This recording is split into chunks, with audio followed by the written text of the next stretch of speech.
dalam acara Obsesi Spensa, obrolan santai edukasi siswa SMP Negeri 1 Sumedang.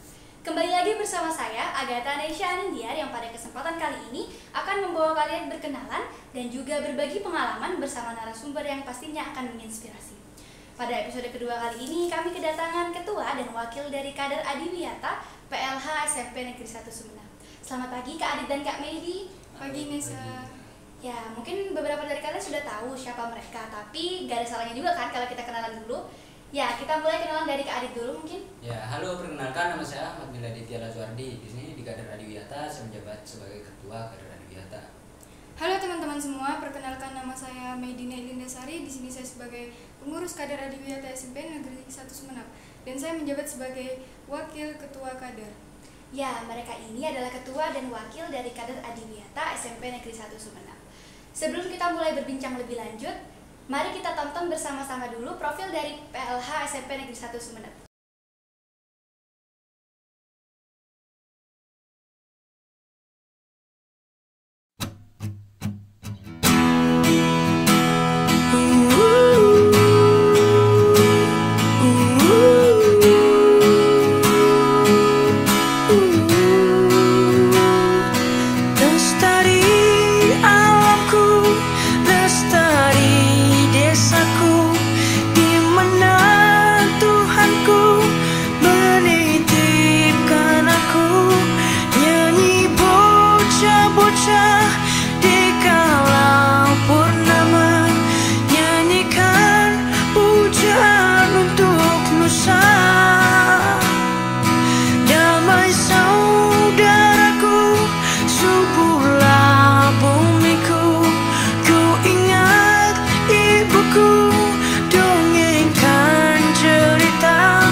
Video profil dari Pendidikan Lingkungan Hidup atau PLH SMP Negeri 1 Sumeneb. Di situ juga sudah banyak kegiatan yang mereka sudah lakukan.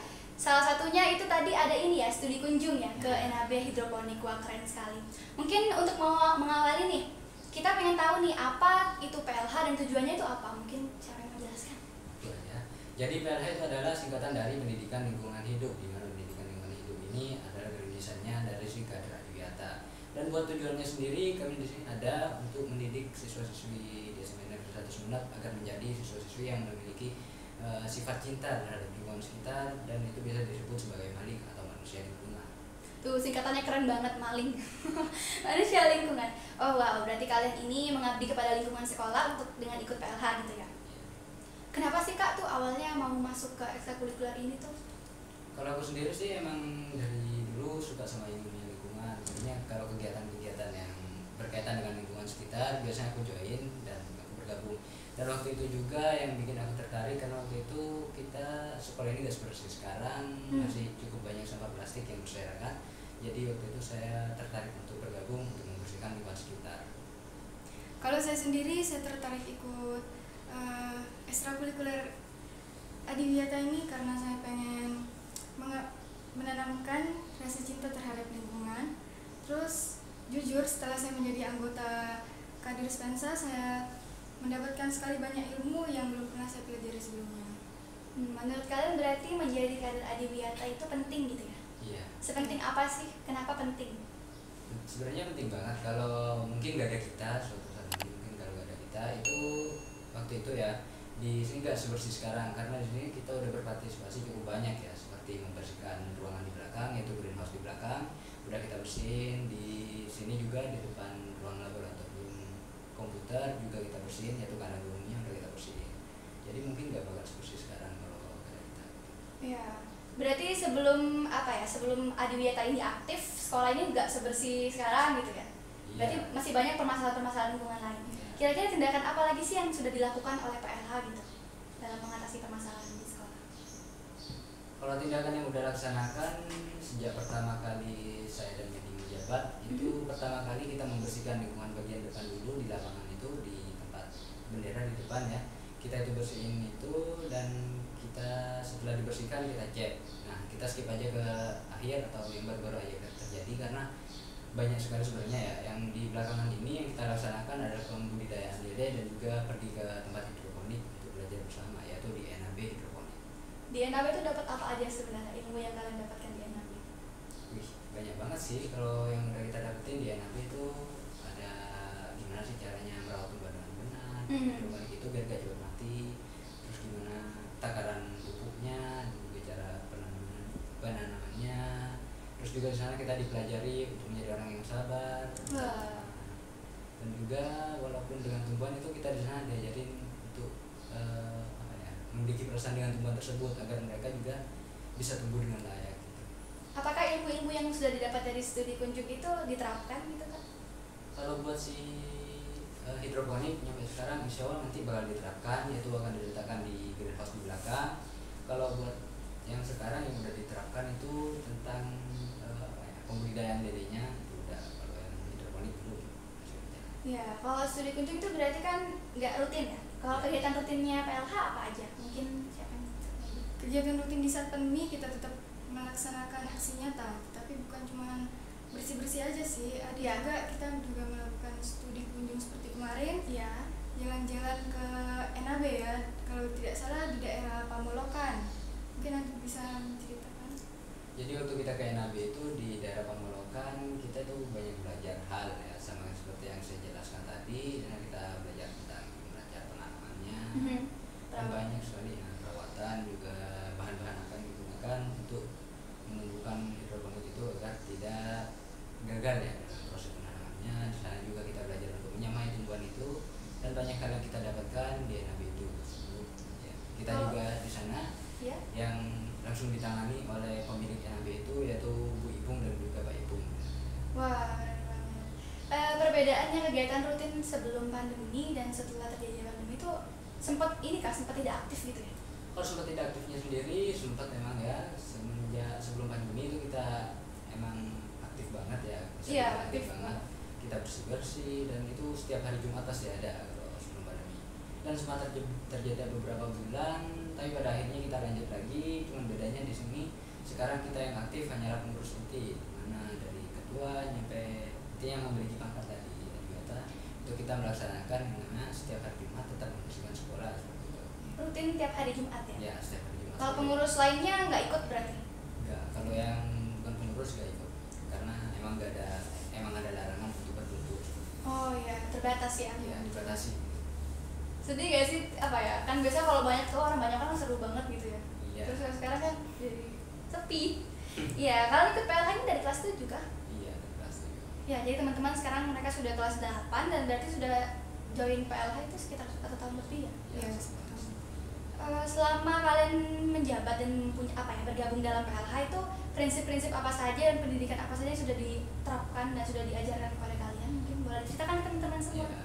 Jadi prinsip-prinsip di PLH itu ada edukatif ya, di mana kita di sini diajarkan untuk mencintai lingkungan sekitar, diajarkan tentang cara penanganan yang benar terhadap lingkungan sekitar, dan banyak hal yang merupakan pembelajaran yang sudah kita dapatkan dari para pembina. Dan juga di sini kita mendapatkan prinsip yaitu partisipatif, di mana kita di sini diajarkan untuk selalu aktif dalam semua kegiatan yang berkaitan dengan lingkungan. Banyak berarti PLH di SMP 1 ini ya aktif sekali ya, maksudnya banyak sekali kegiatan yang dilakukan gitu ya. Menurut kalian tuh apa sih keunggulan dari PLH-nya Spensa dibandingkan dengan sekolah lain kalau kalian melihat gitu? Kalau kita lihat dari sisi keunggulannya itu PLH di SMP Negeri 1 Semarang ini sama seperti yang tadi dibilang ya, ya itu lebih aktif dari sekolah lain, dan juga kami di sini lebih banyak bukan aktif sih, pekerjaannya yang kita lakukan atau proyek-proyek yang kita lakukan dalam yang berkaitan dengan lingkungan itu cukup banyak ya. Untuk mengatasi permasalahan lingkungan, kalian sudah melakukan itu tadi ya, bersih-bersih, terus banyak hal yang kalian lakukan untuk merubah, melestarikan lingkungan sekolah.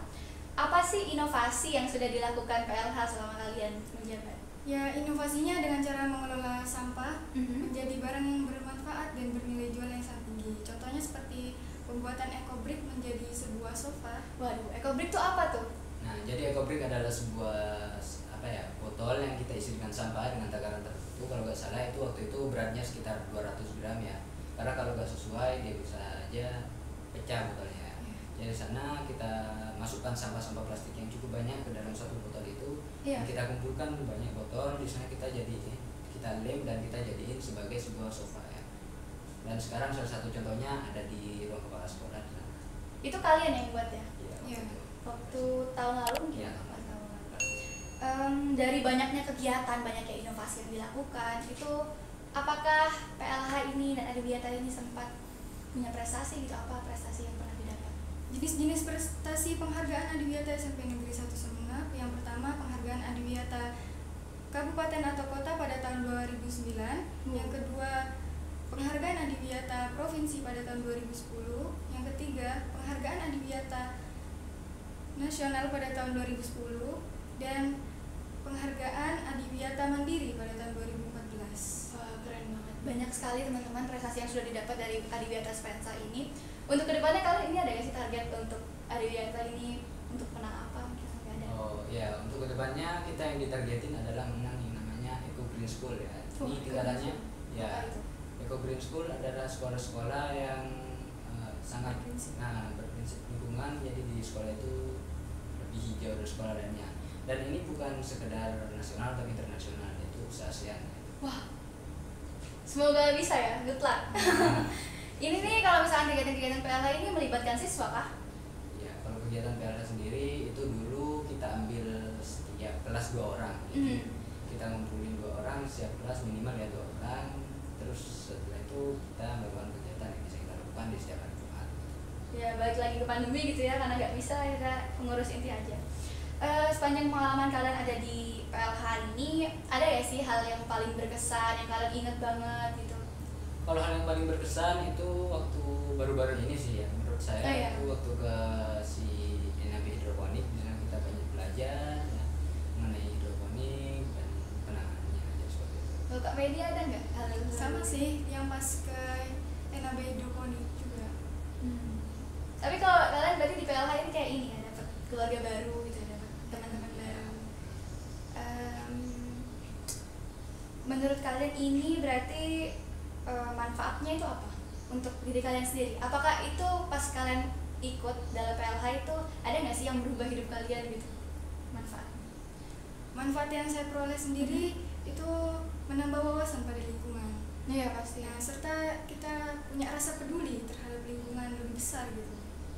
Mungkin sama aja. Ya sama mereka. Berarti menurut kalian peduli dan cinta kepada lingkungan itu sangat penting untuk dipunyai oleh generasi muda gitu ya? Penting karena kalau kita tidak mencintai lingkungan, kita tidak akan enak ya, tidak akan merasa nyaman ketika tinggal di lingkungan ini. Karena ketika kita juga tidak mencintai lingkungan tersebut, maka bisa aja hal yang kita lakukan itu akan menimbulkan sebuah bencana alam ya, seperti banjir.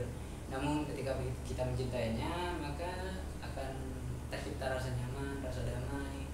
Karena di lingkungan kita hijau dan banyak hal lainnya yang bisa membuat kita bahagia dari lingkungan seperti hewan ya.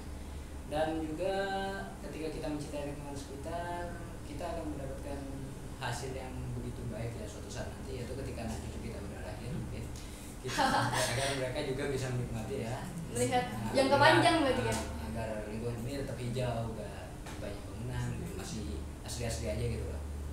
Ada nggak sih Kak programnya PLH ini yang kayak untuk penghijauan lingkungan, misalkan menanam apa? Ada Kak? Kalau programnya PLH yang penghijauan lingkungan sampai saat ini udah banyak kita laksanakan ya. Salah satunya adalah penanaman bunga, waktu itu udah kita nanam bunga, dan juga waktu tahun kemarin kita berkebun, juga belajar berkebun. Dan untuk tahun sekarang yang baru dilaksanakan kita akan belajar tentang hidroponik. Kayaknya seru banget. Aku jadi pengen nih ikut juga. Bisa nggak sih Kak, itu kelas 7, 8, 9 atau kelas berapa aja? Kelas 7 dan 8. 7 dan 8 bisa ya? Wah. Keren. Kapan nih open recruitment? Mungkin teman-teman ada yang mau ikut nih. Insya Allah tahun ajaran baru sih kalau mereka. Oh ya, tahun ajaran baru ya? Iya, Masa nantikan ya teman-teman. Sebagai penutup kelas but not least, kalian mungkin mau memberikan pesan dan kesan kalian kepada teman-teman semua untuk cinta pada lingkungan. Disilahkan. Harapan saya untuk semua warga sekolah, mari kita bersama-sama mencintai lingkungan agar kelestariannya tetap terjaga hingga anak cucu kita kelak. Wah. Kalau harapan saya sendiri, ayolah kita bersama-sama, kita mulai dari hal kecil dulu, mulai dari membuang sampah pada tempatnya. Karena hal itu walaupun dari kecil, sama seperti pepatah, kecil-kecil jadi bukit ya. Wah, iya, kecil jadi bukit. Lama-kelamaan akan otomatis akan menanamkan rasa cinta terhadap lingkungan di kota sendiri. Ya, sesuai dengan apa yang mereka bilang, cintailah lingkungan karena nanti manfaatnya kita juga yang dapat. Terima kasih untuk Kak Medi dan Kak Adi sudah menyempatkan hadir pada podcast Obsesi Spensa episode 2 ini. Saya panas sekali ruangan ini karena saya grogi. Mereka ini hebat banget, sudah berani dalam generasi muda ini, sudah berani untuk peduli dan cinta pada lingkungan dan melakukan aksi nyata. Semoga podcast pada hari ini memberikan inspirasi dan juga motivasi terhadap kalian semua untuk mencintai lingkungan dimulai dari kecil. Saya Agatha Nishani Diar pamit undur diri. Jangan lupa untuk subscribe channel SMP Negeri 1 Sumeneb, like video ini, komen dan share ke teman-teman kalian semua, dan stay tune untuk episode ketiga. Terima kasih. Wassalamualaikum warahmatullahi wabarakatuh.